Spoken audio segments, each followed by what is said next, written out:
आज से यही कोई 2-3 साल पहले एक बाबा को पकड़ लिया गया था। वो बाबा मूवीज़ भी बनाते थे, वो बाबा एक अपना अलग आश्रम खोले हुए बैठे थे। तो उसके बाद मॉब भड़क गई और बाबा को इनफैक्ट मॉब से बचाकर निकालने के लिए आर्मी की कितनी यूनिट्स भेजनी पड़ी थी, वो ड्रामा हम सब ने देखा था। तो उसी साल फिर यूपीएससी ने एक क्वेश्चन पूछा कि मॉब वायलेंस है, ये एक serious law and order problem की तरह इमर्ज कर रहा है। आपको सुटेबल एग्जांपल्स देने हैं और एनालाइज करना है causes and consequences of such violences. तो एग्ज़ाम में जो क्वेश्चन पूछा है वो तो यही पूछा है, analyse the causes and consequences of mob violence. तो आपको ये चीज़ ध्यान रखनी है। इस पॉइंट के इर्द गिर्द आप सिर्फ इंट्रो दे सकते हो, कंक्लूज़न दे सकते हो, बहुत ज़्यादा आंसर में इसको बॉडी पार्ट में आंसर की इसको इंक्लूड करने की कोशिश मत करो। और अगर आप इसको जस्टिफाई नहीं कर पा रहे हो तो मेरा सजेशन ये है कि बेटर है इस पर बहुत ज़्यादा टाइम वेस्ट मत करो। क्वेश्चन यहाँ से स्टार्ट होता है। 15 नंबर का क्वेश्चन था 2017 में। इसमें बात करते हैं अप्रोच की, बात यही करेंगे, पहले मॉब वायलेंस समझेंगे, फिर देखेंगे क्यों ये सीरियस प्रॉब्लम है, और फिर कॉजेज़ एंड कॉन्सिक्वेंस की बात कर लेंगे, कुछ ऐसी चीज़ें। बाकी आपको कंटेंट मिल ही रहा है। पहले इस कोर्स में मेंस आंसर बिल्डिंग में पीडीएफ नहीं होते थे, अभी हमने पीडीएफ ऐड कर दिए हैं विदाउट एनी एक्स्ट्रा कॉस्ट। तो मॉब वायलेंस की अगर हम डेफिनेशन देखें तो in mob violence law is taken in hands by the mob for doing self convinced justice.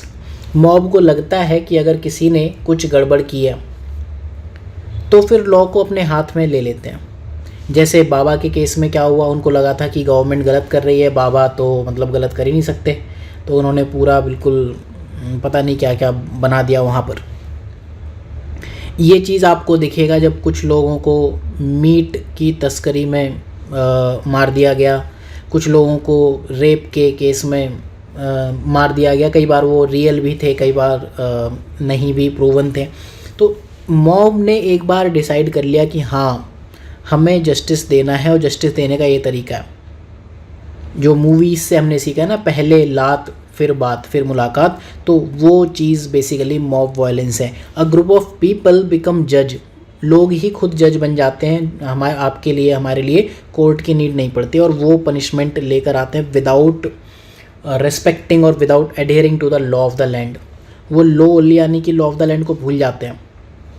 ये चीज़ हमने पिछले कुछ दिनों में कई बार देखी है। ये रिलीजन से रिलेटेड भी थी, और ये एक रिलीजियस ग्रुप दूसरे रिलीजियस ग्रुप के सेंटिमेंट्स को आहत कर रहे हैं, वहाँ दिखा, ठीक है, बीफ केस में दिखा, बहुत बार आपको ये चीज़ दिखी होगी। तो इंडिया की जो हिस्ट्री है काफ़ी पुरानी है मॉब वायलेंस की। एक एग्जांपल आप सती प्रथा देख सकते हो, बाकी बहुत से एग्जांपल है। सती प्रथा भी बेसिकली मॉब वायलेंस का ही एक मेथड था, जहाँ पर फोर्स कर दिया जाता था एक लेडी को मरने के लिए। तो कॉजेज़ एंड कॉन्सिक्वेंसेस पूछे हैं। तो कॉजेज़ ऑब्वियसली जो डिफरेंट कम्युनिटीज़ हैं उनमें म्यूचुअल ट्रस्ट की कमी है। एक कम्युनिटी बेसिकली यहाँ हिंदू एंड मुस्लिम कम्युनिटीज़ दो की बात की जा रही है इंडिया में। इन दो रिलीजन के ऊपर जिम्मेदारी है कि इंडिया का जो पॉलिटिकल स्ट्रक्चर है, इंडिया का जो कम्युनल स्ट्रक्चर है, उसको बनाए रखने की। और दोनों ही कम्युनिटीज़ इसमें कहीं ना कहीं फ़ेल हो जाती हैं। क्यों फ़ेल हो जाती हैं? क्योंकि म्यूचुअल ट्रस्ट नहीं है एक दूसरे के ऊपर। इसके रीज़न्स काफ़ी हो सकते हैं, लेकिन आप हमेशा हिस्टोरिकल रीज़न्स में नहीं जा सकते। हिस्टोरिकल इनजस्टिस बताकर आप हर चीज़ को जस्टिफाई नहीं कर सकते। तो ये चीज़ें हमेशा मॉब वायलेंस की तरफ लेकर जाती हैं। आपने आजकल देखा होगा, जैसे इसका बेस्ट एग्जांपल था फूड हैबिट और कल्चर को लेकर।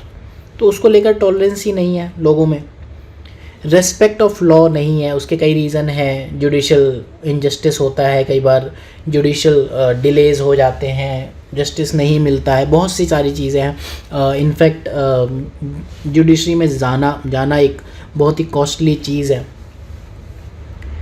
तो उसकी वजह से लोगों में विद टाइम लॉ के लिए रेस्पेक्ट ख़त्म हो जाती है।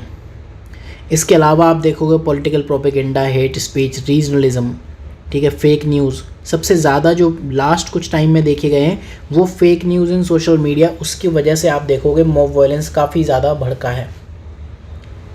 और इसके अलावा लोगों का भरोसा है कि हमारा जस्टिस सिस्टम इतना अच्छा है कि वो ऑफेंडर्स को या वायलेटर्स को इम्यूनिटी प्रोवाइड करेगा ही करेगा।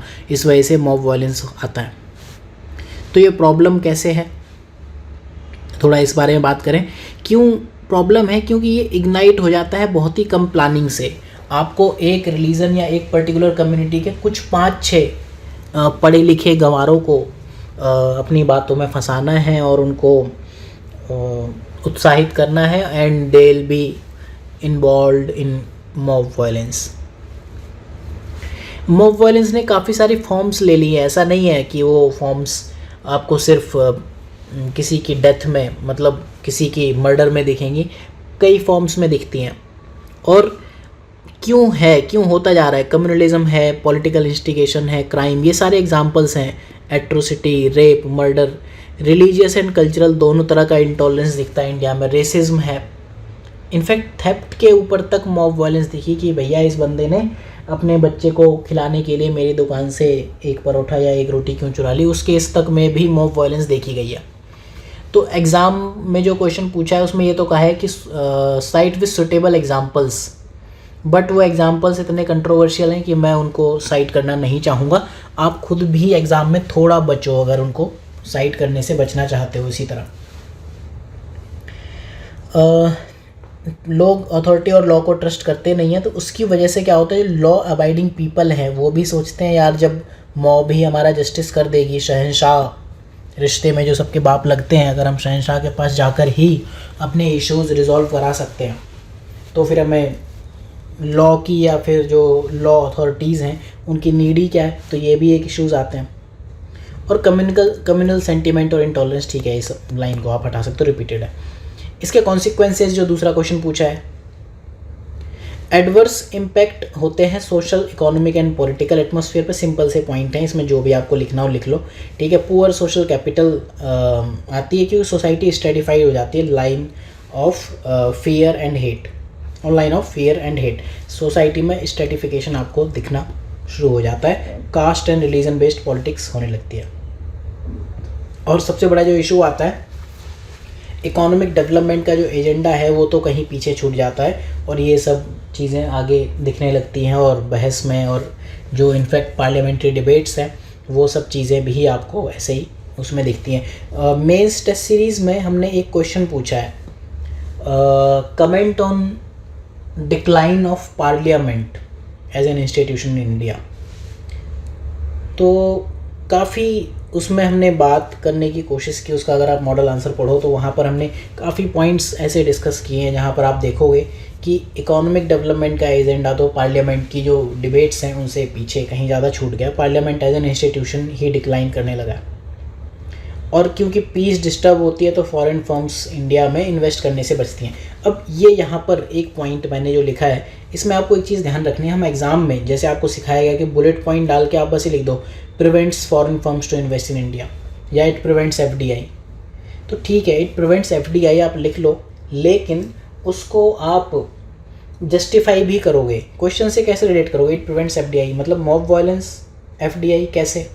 तो उसको आप रिलेट करके टॉपिक तक लेके आओ। क्योंकि पीस डिस्टर्ब होती है उस वजह से फॉरेन फर्म्स इन्वेस्ट नहीं करते हैं, फॉरेन फर्म्स को लगता है। अब इतना आप लिख दोगे ना तो फिर आगे एग्जामिनर फिर भी सोच सकता है कि हाँ फॉरेन फर्म्स को शायद लगता होगा कि कहीं हमारे किसी इस्टेब्लिशमेंट पे कोई अटैक वटैक हो गया, कुछ हो गया तो फिर हम क्या करें। तो इस वजह से FDI वगैरह भी नहीं दिखती है।